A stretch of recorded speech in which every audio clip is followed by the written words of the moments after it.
Evening friend. আচ্ছা, good evening মতলব আমি সন্ধ্যেবেলায় করছি জিনিসটা। টিনটিনের রকমের ব্লগে সবাইকে স্বাগত। আমাদের এখানে ঠান্ডা পড়ে গেছে, আর আপনাদের ঠান্ডা পড়েছে কি বলতে পারছি না, তবে আমাদের এখানে ভালো ঠান্ডা পড়েছে। কারণ আমাদের যে জায়গাটার নাম না, নামটা শুনলেই মনে হবে হ্যাঁ ঠান্ডা ঠান্ডা জায়গা।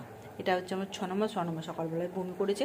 আর আমি আজকে একটা খিচুড়ি বলতে পারেন মাংসের, আর ব্রিটিশের মানে বাইরের দেশের এটা রান্না বলা হয় অ্যাকচুয়াল, কিন্তু এটা বাইরের দেশের রান্না নয়, আমাদের দেশেরই রান্না। কারণ যে সমস্ত ইনগ্রিডিয়েন্টস পড়ছে সেগুলো সবই হচ্ছে দেশে এসেছে। বাসমতি চাল, কামনি না না ছোটো ছোটো যে পায়েস করে চাল, সেই চাল নামটা ভুলে গেছি, আতপ চাল, কামনি আতপ চাল। আচ্ছা, করতে হবে কি, এই লেবু আর গরম মশলা, লেবু আর হচ্ছে কালো যে গোলমরিচ আছে সেটা দিয়ে 15 মিনিট মতন বোনলেস চিকেনটাকে ম্যারিনেট করে রাখতে হবে। বলছি এটা আমাদের দেশি বাঙালি রান্না। এতে আপনারা ইচ্ছা মতন, এই শীতকাল যেহেতু ইচ্ছা মতন সবজি দিতে পারেন, বুঝছেন? তার জন্যই ওই জন্য বললাম এটা দেশি। সাথে পড়বে বাটার, যদিও ওই বাটারটা ফাঁকাই আছে, আর একটু বাটার নামাতে হবে। চাল, বাটার, ইচ্ছা মতন সবজি আর মাংস।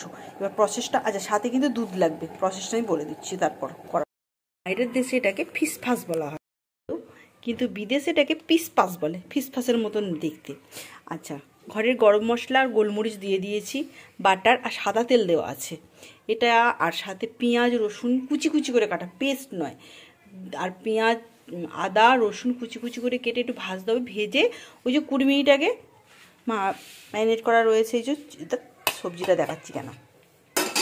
আচ্ছা, সবজিটাও হালকা করে ভেজে নিতে পারেন, এতে টেস্ট আরও ভালো হয়। আর এই যে চিকেন মাখানো রয়েছে, 20 মিনিট হয়ে গেছে। এবার এটা ভাজতে হবে এতে। এই যে বিদেশের ব্রিটিশ রান্নার পিসপাস, আমাদের হচ্ছে খিচুড়ি, চিকেন খিচুড়ি দিয়ে দিলাম। এবার এটাকে ভালো করে ভাজতে হবে।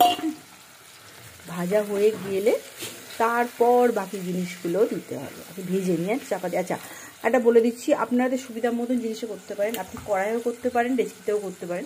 আমার ডেচকিটাই প্রেফার মনে হয়েছিল, তাই আমি ডেচকিতে করছি। গ্যাসই শেষ হয়ে গেছিলো, কী অবস্থা দেখো, রান্নার এই অবস্থা পড়ে রয়েছে। এখন মাংস ভাজা চলছে, পিসপাসের গল্প শুনে গ্যাসই শেষ। গ্যাস না লাগানো অবধি কিছু করা যাবে না। ঠিক আছে, মশলাগুলো যে মানে যা যা দেওয়া হয়েছিল ইংলিশ।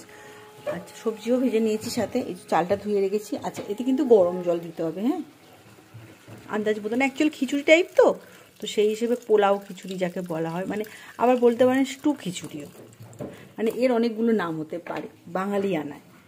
তো এবার চালটা দিয়ে দিই।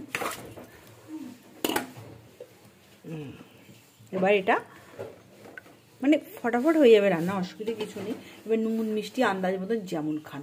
আচ্ছা, এতে কিন্তু আপনারা ড্রাই ফ্রুট দিতে পারেন। আমার ড্রাই ফ্রুট ভীষণ ভালো লাগে, তাই ড্রাই ফ্রুট দেবো। তখনই স্টুটা চেঞ্জ হয়ে গিয়ে ওই যে পিসপাস কী যেন নাম, বাইরের নাম, বা আর আমাদের খিচুড়ি রেডি হয়ে যাবে।